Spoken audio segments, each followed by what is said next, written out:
ارے بھائی وعلیکم السلام تو کہہ دیں کہ ناراضگی ہے۔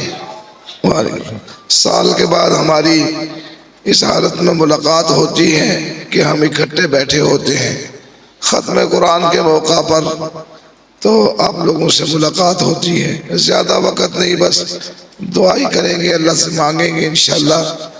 ڈاکٹروں نے منع کیا ہوا ہے بات چیت کرنے سے۔ کتنی خوبصورت آپ حضرات نے اللہ کا قرآن بھی سنا، اور اس سے پہلے پورے مہینے آپ نے ماشاءاللہ ان نوجوان بچوں نے، مفتی زبیر صاحب نے آپ کو مصلی پہ کھڑے ہو کے خدا کا قرآن سنایا۔ اگر آپ نے تھوڑی بہت بھی توجہ کی ہوگی تو یقیناً آپ کا ایمان تازہ ہوا ہوگا، لیکن مصیبت یہ ہے کہ ہمارے دل و دماغ کو زنگ اتنا لگ چکا ہے کہ کوئی چیز ہمارے اوپر اثر نہیں کرتی، ہمیں مزہ نہیں آتا، ہر چیز کڑوی لگتی ہے، اور اللہ کا قرآن بھی ہماری سمجھ میں نہیں آتا، چاہے کوئی کتنا بھی اچھا پڑھ لے۔ حالانکہ ابھی جو تلاوت ہوئی ہے، کم از کم ایسی تلاوت سننے کے بعد مجمع میں سے 2 4 10 بندے تو یہ فیصلہ ضرور کر کے اٹھیں کہ اللہ نے ہمیں بھی اولاد عطا کی ہے، اور ہم اپنی اولاد کو اس دولت سے مالا مال کریں گے۔ ہماری عادتیں عجیب بن گئی ہیں بھائی، عادتیں بڑی عجیب بن گئی ہیں معاشرے کو دیکھ دیکھ کر۔ عادت کیا ہے؟ ہمارے گھر میں جب کوئی فوت ہو جاتا ہے، مرنا تو ہر کسی نے، اس سے کوئی نفرت والی بات نہیں ہے، تو پھر ہوتا یہ ہے کہ بھائی ہمارے گھر میں فوتگی ہو گئی ہے، اب مدرسے سے بچے بلا لو۔ اب وہ بچے آتے ہیں، تھوڑا بہت پڑھ لیتے ہیں، کھیل کود کے واپس چلے جاتے ہیں، اور ہم مطمئن ہو جاتے ہیں کہ ہم نے اللہ کے قرآن سے بھرپور فائدہ اٹھا لیا ہے۔ یہ ہماری عادت بن گئی ہے، ایسا ہی ہو رہا ہے، ایسا ہی کر رہے ہیں۔ اس کے علاوہ یا ایسا کرتے ہیں، چلو جی کاروبار شروع کرنے لگے ہیں، ابھی ہم نے یہاں گھر میں رہائش کرنی، نیا گھر بنایا، نیا کاروبار شروع کیا، دکانداری کرنی ہے، لوگ ہمارے پاس آتے ہیں، جی بچے بھیج دیں۔ کیا کرو گے؟ جی قرآن خوانی کروائیں گے تاکہ ہمارے کاروبار میں برکت ہو جائے، ہماری دکان میں برکت ہو جائے، ہمارے گھر میں برکت ہو جائے۔ بس اتنا تعلق، اچھے لوگ اتنا تعلق دکھاتے ہیں اللہ کے قرآن سے، اس کے علاوہ کوئی فائدہ خدا کے قرآن سے ہم لوگ نہیں اٹھاتے۔ یہ ہماری کمکلی بھی ہے، اور یہ ایک رسم و رواج ہے، اور اس کے علاوہ ہم اصل فائدہ اللہ کے قرآن سے نہیں اٹھاتے۔ حالانکہ یہ تو ایسی کتاب ہے، ہمارے لیے ہدایت بھی ہے، رہنمائی بھی کرتی ہے، ہمیں کاروبار بھی سمجھاتی ہے، ہمیں سچ بھی سمجھاتی ہے، جھوٹ کا بھی بتلاتی ہے، اور نفع نقصان کا مکمل راستہ اللہ کا قرآن ہمیں دیتا ہے، لیکن ہم نے کبھی پوچھا ہی نہیں۔ نہ ہم اس سے ترقی کا راستہ پوچھتے ہیں، نہ ہم اس سے کامیابی کا راستہ پوچھتے ہیں، صرف فوتگی ہونے کے بعد قرآن بچے پڑھ جائے، جیسا کیسا بھی پڑھ جائے وہ کافی ہے، اور گھر کے افراد محروم ہیں۔ گھر کے افراد کو توفیق نہیں ملتی کہ وہ اس دوران بھی بیٹھ جائیں کہ جب وہ پڑھنے والے آئے ہیں، چلو ہمارا بھی کوئی فرق۔ کیوں نہیں بیٹھتے؟ پہلی بات تو یہ ہے، اکثر لوگوں کو پڑھنا ہی نہیں آتا، اکثر لوگ اس دولت سے محروم ہیں۔ کتنی بری بات ہے۔ پھر آتا کیا ہے؟ جب خدا کا قرآن ہی بندے کو نہ آئے، اور وہ کہتا ہے میں ایمان والا ہوں، وہ کہتا ہے میں کلمہ پڑھتا ہوں، میں حضور کا امتی ہوں، حضور کا امتی ہونے کا کون سا فائدہ لیا بھائی؟ اس بات پہ تو غور کریں۔ آپ حضرات بس میری ملاقات تو سمجھو کہ اسی لیے میں حاضر ہوا ہوں، دیکھو ابھی اس بچے نے کہا کہ ہماری سرپرستی کرتے ہیں. میری کیا سرپرستی ہے جب آپ ہم لوگوں سے فائدہ ہی نہیں اٹھاتے؟ آج تک کسی بندے نے ہمیں مدعو نہیں کیا. آج تک کوئی بندہ ہمارے پاس اس فکر میں نہیں بیٹھا کہ مجھے نماز نہیں آتی، میرا حل سوچو، مجھے دین نہیں آتا، میرا کوئی حل نکالو، اور مجھے اللہ کا قرآن نہیں آتا، مجھے کوئی وقت دے دو، میرا کوئی انتظام کر دو. ایسی کوئی شکل ہی نہیں ہے. کیا فائدہ بھائی؟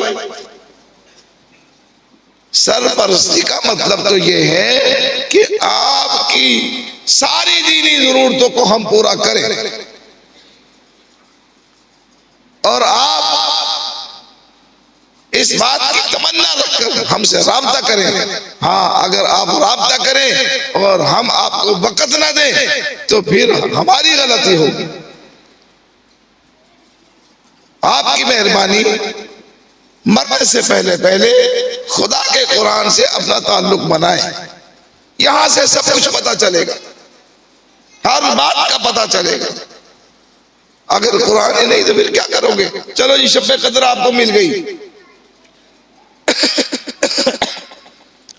اللہ تعالیٰ نے اس کے بڑے فضائل بیان کیے ہیں. شب قدر مل گئی، آپ کو قرآن تو پڑھنا نہیں آتا، آپ کیا کریں گے؟ جبکہ ہمارے ذہنوں میں بھی یہ بات ہے سب کے میں کہ شب قدر کا مطلب یہ ہے کہ اس میں کھڑے ہو کے اللہ کی عبادت کرو، اس میں نفلیں پڑھیں، نماز پڑھیں، ہم خدا کے سامنے سر سجود ہو جائیں، کھڑے ہو جائیں.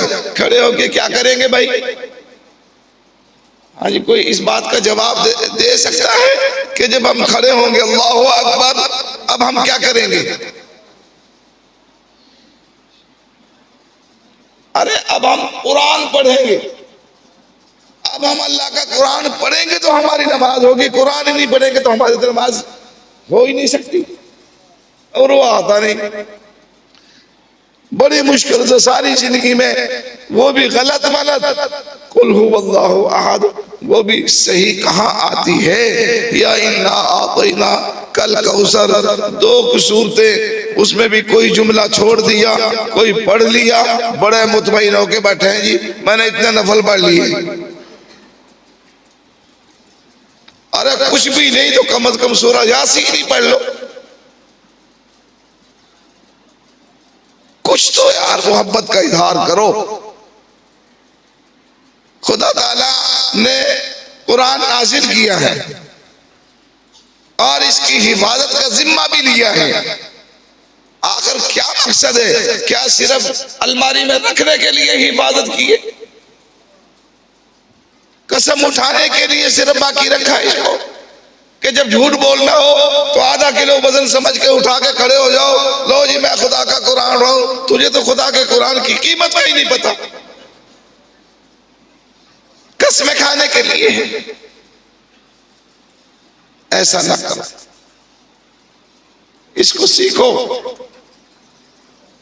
اس کو سمجھو، اس کے حقوق ہیں. ہاں، کافی سارے حقوق ہیں جن میں سے پروفیسر صاحب تشریف لائے تھے کل ختم قرآن پہ، انہوں نے 6 حقوق بتلائے. ان میں سے 2 میں آپ کو بتلا دیتا ہوں، ہو سکتا ہے آپ کی سمجھ میں بیٹھ جائے. سارے کے سارے تو آپ کے لیے یکدم مشکل ہوں گے، 2 کو تو کم از کم سنبھال لیں. پہلا حق تو یہ ہے کہ خدا کے قرآن پہ ایمان لایا جائے کہ واقعی ایک حرف اللہ کی جانب سے آیا ہے، حق اور سچ ہے. جو کچھ بھی اس میں حکم، احکامات، حالات و واقعات ہیں، کوئی کسی انسان کی طرف سے نہیں، خدا کی طرف سے ہے. ایک حرف الف سے لے کے والناس کے سین تک میں اس پہ ایمان رکھتا ہوں دل کی گہرائیوں سے. یہ تو ہم سب کرتے ہیں. سب کا ایمان ہے نا جی؟ سب کا ایمان ہے نا؟ جب سب کا ایمان ہے، چلو درمیان میں اور بھی کافی سارے حقوق ہیں، اور آخری حق یہ ہے جس کی برکت سے آپ باقی حقوق کو بھی انشاءاللہ ضرور ادا کر لیں گے، اور آپ کے لیے وہ حقوق ادا کرنے آسان بھی ہو جائیں گے. آخری حق یہ ہے کہ کہ جان مال وقت کے اعتبار سے خدا کے قرآن کی اشاعت کا کام کریں. اشاعت کا کام. جب آپ کو اشاعت کا شوق پڑ گیا کہ یہ پھیل جائے, گھر گھر تک پہنچ جائے, ہر مسلمان تک پہنچ جائے, ہر بچے تک پہنچ جائے, ہر بچی تک پہنچ جائے, جب یہ اس کے پاس پہنچے گا اور ہماری محنت ہوگی, ہمارا مال لگے گا, ہمارا وقت لگے گا, اس کی اشاعت کے لیے ہم کوشش کریں گے, محنت کریں گے, مدرسہ قائم کریں گے, اپنے گھر کی بیٹھک قائم کریں گے, اس میں ہم انتظام کریں گے, ایک کمرہ وقف کریں گے, اپنا بڑا گھر بنائیں گے. لوگ کہتے ہیں جی یہاں بیٹھ کے ٹی وی دیکھا کریں گے, فلمیں دیکھیں گے. میں کہتا ہوں اس لعنت کو سوچ سے نکال دو, یہ کہا کرو کہ یہاں ہم سارے گھر والے بیٹھ کے قرآن پڑھا کریں. ایسا ہونا چاہیے. جب تم اشاعت میں لگ جاؤ گے تو انشاءاللہ باقی حقوق سارے آسان ہو جائیں. ایمان تو ہم سب کا ہے, اللہ کا قرآن ہے, اب اشاعت والا کام اور کرو. جہاں اشاعت ہو رہی ہے اس کے حصے دار بن جاؤ. ہمارے یہ ان سب مساجد میں الحمدللہ ڈبل بی, وائٹل ڈبل بی, جامعہ علی المرتضیٰ کے فاضل ہیں, اور یہاں ڈبل اے میں بھی, اور ڈبل ای میں بھی, ڈبل بی میں بھی, پھر جامعہ علی المرتضیٰ, پھر دوحہ ہومز, پھر اسی طریقے سے آگے نکل جاتا ہے سلسلہ. ان سب جگہوں پہ کیسے حفاظ آپ کو تیار کر کے دیے ہیں الحمدللہ. جو بہترین خدا کا قرآن آپ کو نماز تراویح میں میدان میں کھڑے ہو کے سنایا, کوئی گھر کی چار دیواریں بند نہیں کیا ہوا, سب نے سنا ہے. یہ بچے تیار کرتے ہیں, ایسے تیار کریں جیسا ابھی آپ نے قرآن سنا ہے. آپ کا کام ہے کورا بچہ ہمارے حوالے کرو, انشاءاللہ پورے قرآن کا حافظ بنا کے ہم آپ کے حوالے کریں. اور کیا کریں, آگے مزید ساتھ دیا جائے, ہمارا ساتھ دیا جائے اور بچہ دیا جائے. حافظ ہونے کے بعد ترجمہ, تفسیر, وہ بہترین قرآن کا ماہر بنے گا جو خود بھی عمل کرے گا, خود بھی اشاعت کرے گا, اور ساری زندگی سارے مسلمانوں کے لیے فائدہ پہنچائے گا انشاءاللہ. یہ ہمارا مشن ہے, یہ میرا مشن ہے. یہ سرپرستی میں کرتا پھر رہا ہوں. اس سرپرستی کا میں خدمت کے طور پہ اپنے آپ کو پیش کیا.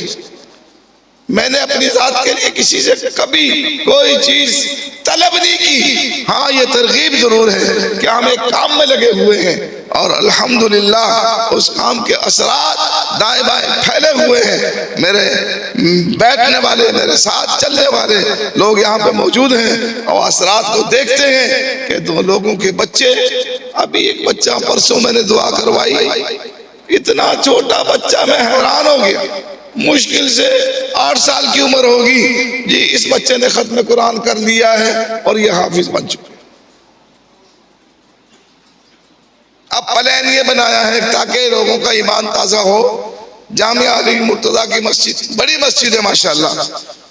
اب آخری جمعہ آ رہا ہے اور بھری ہوگی, اندر سے دائیں بائیں سے حال بھرے ہوں گے, اوپر سے بھری ہوگی. میں اس بچوں کو بلاؤں گا, ادھر آ بیٹے, آخری سبق سارے مسلمانوں کو جو ہزاروں کی تعداد میں بیٹھے ذرا سنا تجوید کے مطابق, ان کی آنکھیں کھل جائیں, ان کی بھی اولادیں ہیں کہاں ضائع ہو رہی ہیں. انشاءاللہ مجھے امید ہے جب بچے کو دیکھیں گے اپنے بچوں کو یقیناً ہمارے پاس وہ داخل کروائیں گے. تو ہمارا آپ کا تعلق چل رہا ہے سلسلہ. 1-2 بچے یہاں سے گئے صرف, اور ابھی تک کوئی بڑی تعداد نہیں پہنچی, یہ مناسب نہیں. آپ فائدہ اٹھائیں, ورنہ ہمارا وقت تو ختم ہو رہا ہے. کسی دن موت آ جائے گی, نظر نہیں آئیں گے. آپ کی مہربانی, آپ خود بھی فائدہ اٹھائیں, اپنے بچوں کو بھی بھیجو. وعدہ کرتے ہیں چھوٹا موٹا, اپنے بچوں کو بھی بھیجیں گے انشاءاللہ. اور آپ خود مرنے سے پہلے جو قرآن مجید پڑھے ہوئے لوگ نہیں ہیں, انشاءاللہ میں نے وہاں بھی اعلان کیا تھا, یہ اعلان ہی نہیں, تھوڑا سا بیمار ہوں, تھوڑا سا بہتر ہو جاؤں, میں انشاءاللہ ہر مسجد میں وقت دوں گا. اور اس میں ایسے احباب بڑی عمر کے جو مایوس ہو چکے ہیں کہ ہمیں کوئی نہیں پڑھاتا, ہم رہ گئے, ہم اس دولت سے محروم ہیں، انشاءاللہ میں حاضر ہو کے ان کو ان کی ترتیب بناؤں گا اور ان کو اللہ کا قرآن پڑھاؤں۔ کرتے ہی ارادہ انشاءاللہ تعالی ہم نے رمضان کے بعد یہ ترتیب بنانی ہے۔ آپ ضرور اپنا اکٹھے ہو جائیں، 2 4 5 10 بندے، جب آپ ہو جائیں گے چلو ہفتے میں 2 دن ہی صحیح، تو اس طرح بھی ہم انشاءاللہ تعالی کافی کچھ پڑھ لیں گے۔ جب فکر ہو تو سب کچھ ہو جاتا ہے، فکر ہو تو سب کچھ ہو جاتا ہے۔ میرے والد محترم زمیندار تھے، 4 5 6 ایکڑ 5 ایکڑ زمین تھی ہماری، ہل چلاتے تھے، اس میں ہم چھوٹے چھوٹے ہوتے تھے، ہم دیکھتے تھے ایک حاجی صاحب بالکل ان پڑھ، کوئی دنیا کی تعلیم اس نے نہیں سیکھی، اور وہ حج کے لیے چلا گیا، حج کے لیے۔ کچھ ایسا دستور تھا، اب تو حاجی لوگ توجہ نہیں کرتے، پہلے ایسا دستور تھا جب بندہ جھنجھٹ سے جان چھڑا کر حج وغیرہ کر لیتا یا عمرہ کر لیتا تو اس کے بعد وہ نئی زندگی شروع کیا کرتے تھے، نماز والی، روزے والی، تلاوت والی، دین والی زندگی شروع کرتے تھے، دنیا داری کو کم کر دیتے تھے۔ تو وہ بابا ہمارے والد صاحب کو ماشاءاللہ قرآن پڑھنے کے بڑے ماہر تھے، بڑی تلاوت کرتے تھے، اچھی طرح روزانہ بلا ناغہ پڑھتے تھے، زمیندار تھے، بعد میں کام کے لیے جاتے تھے، پہلے تلاوت کرتے تھے، اور اکثر زندگی میں نے ان کو تہجد پڑھتے بھی دیکھا۔ کام کاج بندے کو روکتا نہیں ہے خدا کی عبادت سے، بشرطے کہ کسی کے دل میں محبت ہو صحیح۔ تو وہ بابا آتا اور ہمارے والد صاحب کو کہتا، میاں جی مجھے ذرا سورہ یاسین کا وہ فلاں آیت بتلانا۔ چلتے پھرتے آتا، ایک آیت سنو بھائی سنو، آپ کی مہربانی 2 منٹ ٹھہر جائیں، جو مرضی کرنا بعد میں، جب میں ہٹ جاؤں تھوڑی دیر کے لیے ٹھہر جائیں، آپ باتیں کرنا، چاول کی کوئی مسئلہ نہیں ہے، کھانے کا کوئی مسئلہ نہیں ہے، مجھے اگلی آیت بتلا دو۔ اب سارا دن گھوم رہا ہے، اس کو پڑھتا پھر رہا ہے، لوگوں سے مل بھی رہا ہے، یہ یاد ہو گئی، پھر آ گیا اگلی آیت بتلا دو۔ اس بابے کو میں نے دیکھا، اس حاجی کو مکمل سورہ یاسین ان پڑھ بندے نے بہترین یاد کر لی، سورہ رحمان کو یاد کر لیا، اور اپنی نمازوں میں مزے سے پڑھ رہا ہے۔ یار کچھ تو توجہ ہونی چاہیے ہماری بھی۔ اب سب لوگ سوچیں کہ مجھے کتنا آتا ہے، مجھے کتنا یاد ہے، یا میں کتنا وقت دیتا ہوں۔ ایک بندہ ابھی کی بات ہے، ابھی کی، وہ جب بھی تھوڑا سا وقت ملتا ہے تو قرآن کھول کے بیٹھ جاتا ہے، پڑھنا شروع کر دیتا ہے۔ میں نے اس سے پوچھا، بھائی یار تم بڑا قرآن مجید کی تلاوت کرتے ہو، کتنا پڑھ لیتے ہو؟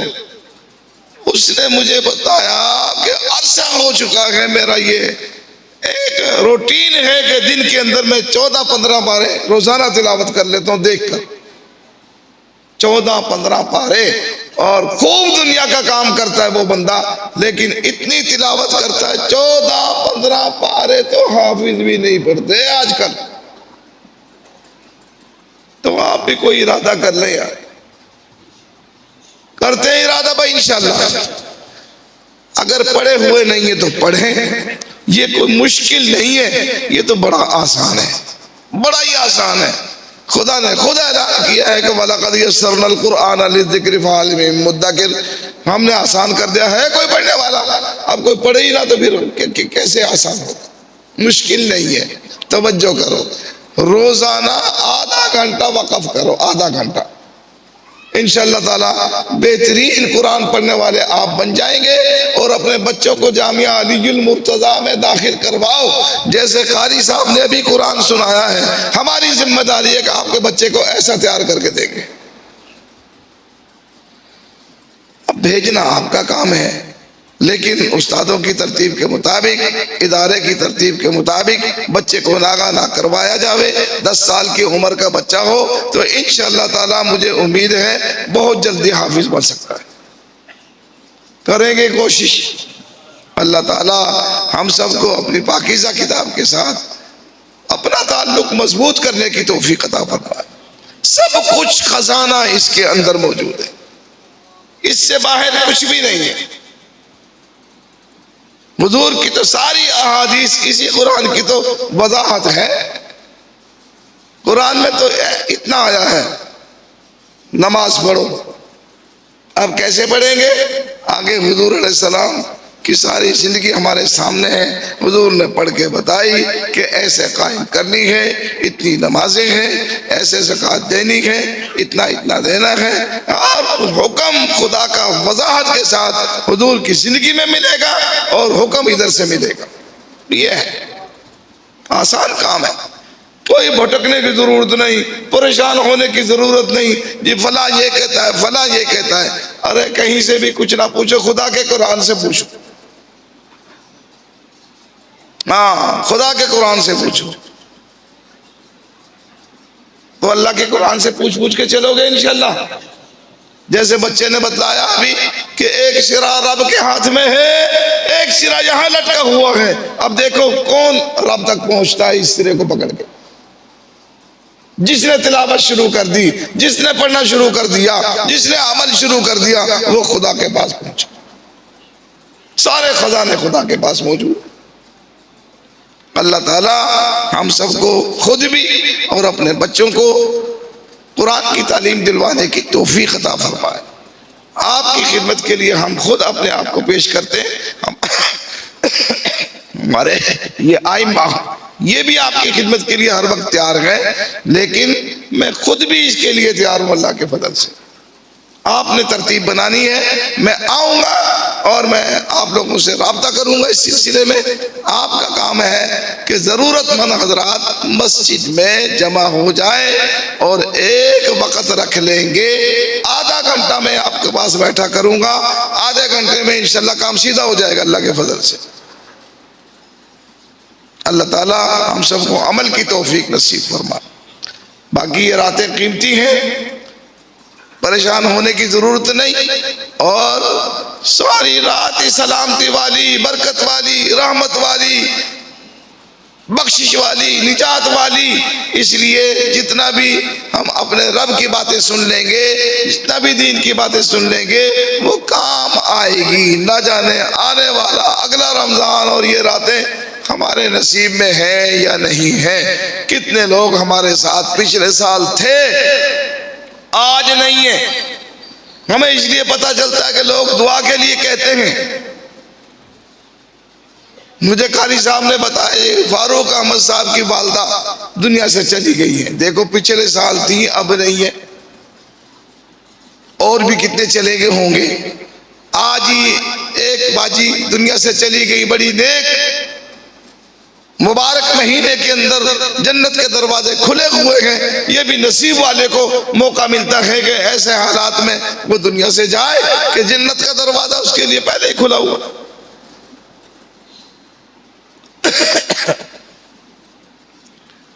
تو اس لیے میرے بھائی یہ راتیں بھی بڑی قیمتی ہیں۔ رمضان کی گھڑیاں وہ ہیں جس کے لیے حضور انتظار فرمایا کرتے تھے، دعا کیا کرتے تھے، یا اللہ پہلے مہینوں میں برکتیں دے دے اور رمضان کے مہینے تک پہنچا دے۔ اور ان راتوں میں سے یہ راتیں جو چل رہی ہیں یہ بہت قیمتی۔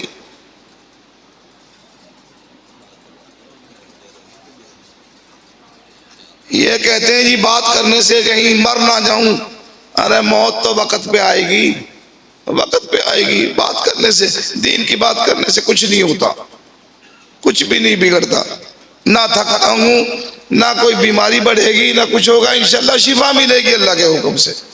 یہ بیٹا کہہ رہا ہے جی بس زیادہ بات نہ کریں، منع کیا ہوا ہے۔ اللہ رب العزت ہمارا بیٹھنا قبول فرما لے۔